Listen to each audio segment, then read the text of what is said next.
एक ऐसी कंपनी जिसने करोड़ों देशवासियों का दिल जीत लिया हो, जो पानी से लेकर हवाई जहाज तक बनाती हो।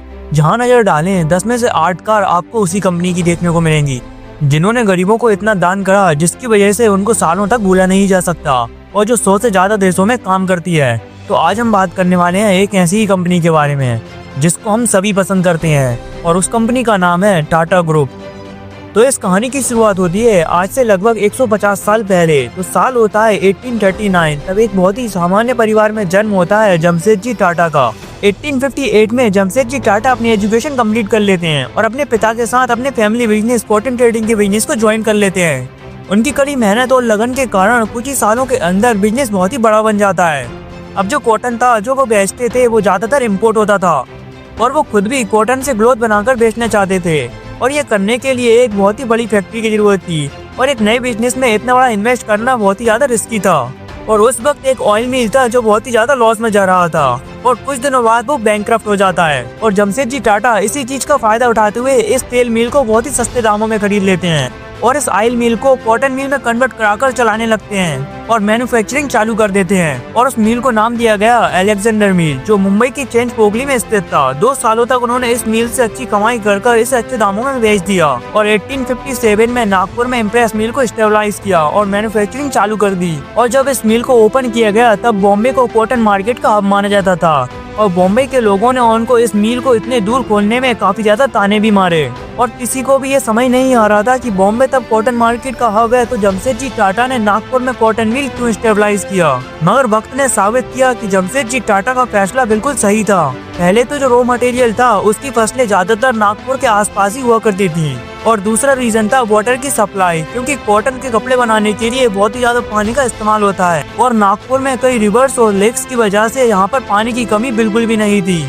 और दूसरा रीजन था वर्कर्स की अवेलेबिलिटी, क्योंकि बॉम्बे जैसे शहरों में वर्कर्स की बहुत ही ज्यादा डिमांड हुआ करती थी। इसी वजह से वहाँ पर ज्यादातर वर्कर्स की शॉर्टेज रहा करती थी। मगर यहाँ पर बेरोजगारी की वजह से रेट बहुत ही कम था और वर्कर्स बहुत ही ज्यादा। अब इससे पहले इस एरिया में कोई भी कॉटन मिल नहीं था, तो वर्कर्स के ऊपर काम करने की बहुत ही ज्यादा जरूरत थी। अब इसी वजह से जमशेदजी टाटा को काफी ज्यादा प्रॉब्लम्स का भी सामना करना पड़ता है, जैसे कि ज्यादातर वर्कर्स काम करने के लिए बिल्कुल भी सीरियस नहीं हुआ करते थे, और 20% से ज्यादा वर्कर्स अब्सेंट हुआ करते थे, हफ्तों की छुट्टियां लिया करते थे, और ज्यादा देर तक काम भी नहीं कर पाते थे। अब जमशेद जी ने इसके लिए एक इनोवेटिव आइडिया निकाला, और वो वर्कर्स के लिए प्रोवाइड स्कीम यानी EPF को लेकर आए। मतलब कि अब वर्कर्स को रिटायरमेंट के बाद पेंशन मिलने वाली थी, और दूसरा उन वर्कर्स का मेडिकल इंश्योरेंस भी कराया, और फाइनली फैमिलीज डे और स्पोर्ट डे जैसे इवेंट्स को ऑर्गेनाइज करवाया। इन्हीं इवेंट्स में अच्छा परफॉर्म करने वाले वर्कर्स को रिवॉर्ड भी किया जाता था, और वर्कर्स इन्हीं फैसिलिटीज की वजह से कंपनी को अपनी कंपनी मानकर काम करने लगे। और इन स्कीम को अभी तक वर्ल्ड में किसी भी कंपनी ने इंट्रोड्यूस नहीं किया था। जमशेद जी का मानना था कि इंडिया को मजबूत बनाने के लिए हर चीज का इंडिया में मैन्युफैक्चरिंग होना बहुत ज्यादा जरूरी था, और अपने इसी सपने को पूरा करने के लिए उन्होंने इंडिया में अलग अलग जगहों पर फैक्ट्रीज को लगाना शुरू कर दिया। उन्होंने सबसे पहले पंचगनी में स्ट्रॉबेरी फार्मिंग की शुरुआत की, और इसका नतीजा ये हुआ कि पंचगनी आज भी स्ट्रॉबेरी फार्मिंग और जेम्स फैक्ट्रीज के लिए पहचाना जाता है। जमशेद जी ने देखा कि फ्रांस का सिल्क इंडिया के सिल्क के मुताबिक काफी ज्यादा बेटर था, और लोग उसे ज्यादातर पसंद भी करते थे। इसलिए वो फ्रांस जाकर फ्रांस की सिल्क ब्रीड वॉर्म को इंडिया में लाते हैं, और बेंगलोर में टाटा सिल्क नाम का सबसे पहला ऑर्गेनाइजेशन शुरू करते हैं, और लोकल फार्मर से सिल्क ब्रीडिंग शुरू करवा देते हैं। उनके इसी इनोवेटिव आइडिया की वजह से आज इंडिया दुनिया के सबसे बड़े सिल्क प्रोड्यूसर में से एक है। जमशेदजी टाटा अपने होम टाउन बॉम्बे को बहुत ही ज्यादा पसंद करते थे, और उन्हें पता था कि शहर की डेवलपमेंट के लिए एक वर्ल्ड क्लास होटल का होना बहुत ही ज्यादा जरूरी है। इसलिए उन्होंने 1839 में द ताज होटल बनाना शुरू कर दिया, और तब ये होटल बनकर तैयार हुआ तब ये इंडिया का पहले ऐसा होटल था जिसमें इलेक्ट्रिसिटी कनेक्शन था। ताजमहल होटल को इस तरह से डिजाइन किया गया था कि उसके हर रूम में से समुद्र का नजारा इस तरह से दिखाई दे जैसे होटल समुद्र पर फ्लाई कर रहा हो। जमशेद जी ने ऐसे कई इनिशिएटिव किए, मगर उनका सबसे इम्पैक्टफुल और पावरफुल इनिशिएटिव था द स्टील प्लांट को ओपन करना, क्योंकि इंडिया में हर फील्ड में स्टील का होना बहुत ही ज्यादा जरूरी था। उन्होंने अपनी जिंदगी के 17 साल जगह जगह पर हाई क्वालिटी आयरन खोजने में लगा दिए, क्योंकि स्टील बनाने के लिए आयरन सबसे इम्पोर्टेंट रॉ मटेरियल होता है। मगर जमशेद जी को लगातार फेलियर का सामना करना पड़ रहा था, क्योंकि उन्हें इंडिया में आयरन के रिजर्व कहीं भी नहीं मिल रहे थे। मगर अल्टीमेटली उन्हें वेस्ट बंगाल में हाई क्वालिटी आयरन रिजर्व मिल गए, इसके बाद उन्होंने तुरंत ही माइनिंग और स्टील प्लांट को डेवलप करना शुरू कर दिया।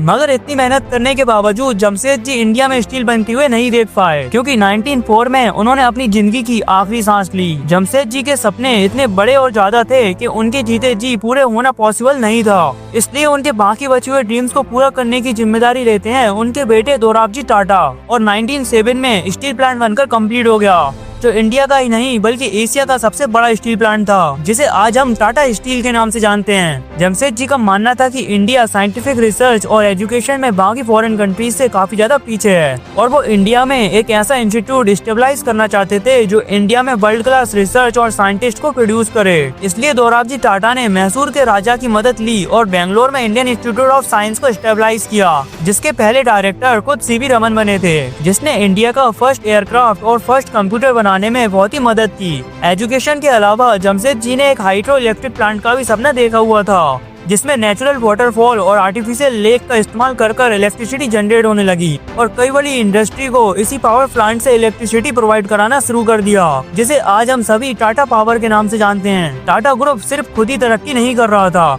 बल्कि वो वर्कर्स को भी ऐसी फैसिलिटी ला रहे थे जो पूरी दुनिया में कोई भी कंपनी नहीं अपना रही थी। वर्कर्स के काम करने के समय को भी बदलकर 8 घंटे कर दिया था, ताकि वो जल्दी घर जाकर अपनी फैमिली के साथ वक्त गुजार सकें। और आज टाटा ग्रुप की पॉलिसी जो 100 साल पहले इंट्रोड्यूस की गई थी, आज वो पूरी दुनिया में काम कर रही है। अब 1914 में वर्ल्ड वॉर फर्स्ट स्टार्ट हो गया और ब्रिटेन की स्टील डिमांड एकदम से स्टॉप हो गई। उन्हें ट्रेन ट्रैक्स, रेलवे और इन सभी के लिए स्टील की जरूरत थी। टिस्को के प्लांट ने दिन रात काम कर इस डिमांड को पूरा करा। दोराबजी की लीडरशिप में टाटा ग्रुप बहुत ही ज्यादा आगे बढ़ चुका था, और साल 1932 में दोराबजी टाटा की डेथ हो गई, और जाने से पहले उन्होंने टाटा ग्रुप को steel, power, banking, consumer product, insurance जैसे बिजनेस में आगे बढ़ा दिया था। दोराबजी टाटा के बाद 1938 में जे.आर.डी. टाटा टाटा ग्रुप के नए चेयरमैन बने। जे.आर.डी. टाटा एविएशन में काफी ज्यादा एक्सपीरियंस रखते थे, इसलिए उन्होंने टाटा एविएशन एयरलाइन शुरू कर दी, जिसका काम पैसेंजर्स और कार्गो ट्रांसपोर्ट सर्विस प्रोवाइड कराना था, जो कि इंडिया की पहली एयरलाइन बनी, जिसकी पहली फ्लाइट खुद उन्होंने पायलट बनकर उड़ाई थी। एयरलाइन के बाद जे.आर.डी. टाटा ने देखा कि इंडिया में सोडा ऐश और पौष्टिक सोडा जैसे केमिकल्स को बाहर के देशों से इम्पोर्ट करना पड़ता है। वह चाहते थे कि इन सभी केमिकल्स को इंडिया में ही प्रोड्यूस किया जाए, इसलिए उन्होंने 1939 में गुजरात के मीठापुर टाउन में एक केमिकल्स प्लांट को स्टेबलाइज किया, जिसे आज हम सभी टाटा केमिकल्स के नाम से जानते हैं। इसके अलावा जे.आर.डी. टाटा ने एक रेलवे इंजन बनाने वाली कंपनी को खरीद लिया और स्टार्ट की Tata locomotive and engineering company limited की, जिसमें रेलवे के स्टीम इंजन को बनाया जाता था। मगर जे.आर.डी. टाटा ने जल्दी इसे ट्रक मैन्युफैक्चरिंग में कन्वर्ट करवा दिया, जिसमें उन्होंने सबसे पहले टाटा 460 ट्रक को लॉन्च किया, जो अपनी स्ट्रेंथ और स्लिम डिजाइन की वजह से काफी ज्यादा पॉपुलर हो गया, और बढ़ती हुई टेक्नोलॉजी के साथ अपने ट्रक्स में बदलाव लाते गए, जिसे आज हम सभी टाटा मोटर्स के नाम से जानते हैं। जे.आर.डी. टाटा की लीडरशिप में टाटा ग्रुप की नेटवर्थ 24,000 करोड़ तक पहुंच चुकी थी। मगर अब बढ़ती हुई उम्र के साथ समय आ चुका था कि टाटा ग्रुप की कमान अब वो किसी और को दे दें। इसलिए उन्होंने अपनी फैमिली में से एक ऐसे पर्सन को चुना जो टाटा ग्रुप को और भी ज्यादा आगे ले जा सके, जो और कोई नहीं बल्कि खुद रतन टाटा थे।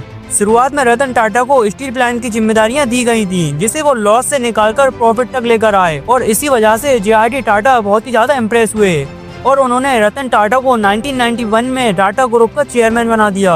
अब रतन टाटा इंडिया के लिए कुछ बहुत ही बड़ा करना चाहते थे, और उन्होंने देखा कि इंडिया में ऐसी एक कोई भी कार नहीं है जिसका मैन्युफैक्चरिंग से लेकर डिजाइन तक सब इंडिया में किया गया हो। इसलिए 1995 में रतन टाटा ने डिसीजन लिया कि वो एक 100% इंडियन कार बनाएंगे। मगर इसमें एक दिक्कत थी, एक नए प्लांट मैन्युफैक्चरिंग प्लांट को सेटअप करने की कॉस्ट लगभग $2 बिलियन आ रही थी, जो उस समय टाटा ग्रुप के लिए एक बहुत ही बड़ा अमाउंट था। इसलिए उन्होंने इंडियन दिमाग लगाया और ऑस्ट्रेलिया में बंद पड़े हुए निशान को प्लांट को परचेज कर लिया।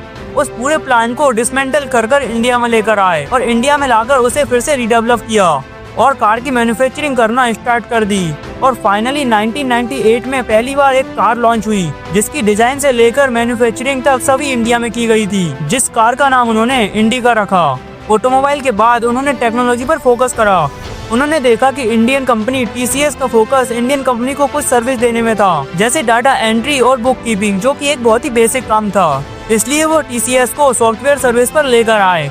इसके बाद टीसीएस ने इंडिया की नहीं बल्कि वर्ल्ड की बिगेस्ट ऑर्गेनाइजेशन के लिए कस्टमाइज्ड सॉफ्टवेयर बनाना स्टार्ट कर दिया और आज टीसीएस इंडिया की बिगेस्ट आईटी कंपनी है। रतन टाटा के अंदर टाटा ग्रुप ने दुनिया की मशहूर ब्रांड को खरीदना स्टार्ट कर दिया। टाटा ने उस समय की मशहूर कंपनी टिडलर टी को एक्वायर कर लिया और टाटा स्टील ने कोर्सा ग्रुप को और टाटा मोटर्स ने जैगुआर और लैंड रोवर जैसी कंपनी को एक्वायर कर लिया और आज टाटा मोटर्स टाटा ग्रुप के लिए सबसे ज्यादा रेवेन्यू कमाने वाली कंपनी बन चुकी है। रतन टाटा की लीडरशिप में टाटा ग्रुप ने जो अचीव किया उसकी लिस्ट बहुत ही लंबी है, चाहे वो टाइटन द्वारा वर्ल्ड की स्लिमेस्ट वॉच बनाना हो, चाहे टीसीएस द्वारा वर्ल्ड का one of the most powerful superfast computer बनाना हो। यह किसी 1% की मेहनत नहीं है बल्कि 150 सालों तक हजारों लोगों और उनके खून पसीने का नतीजा है। ये कहानी थी टाटा ग्रुप की।